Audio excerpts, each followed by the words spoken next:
Nuo mažens nekart esu girdėjusi pamokymą, kad gautų žinių ant kuprostų nenešiosi. Iki šiol pati nekart esu sakiusi, kad taip įdomu gyventi, ką nors naują sužinant. Jeigu mane klausančiai tai taip pat aktualu, tai kviečiu jungtis į nuo balandžio 4 dienos startuosiantį Holy Moteris projektą. Tarp 8 lektorių aš būsiu taip pat ir kalbėsiu apie grožio ir sveikatos sąsają.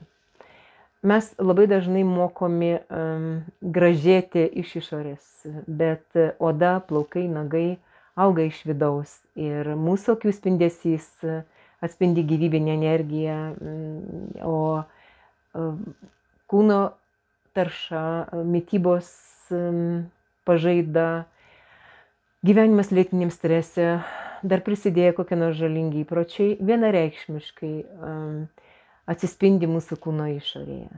Taigi, mielosios, iki greito ir labai malonaus, bei esu tikra naudingo susitikimo.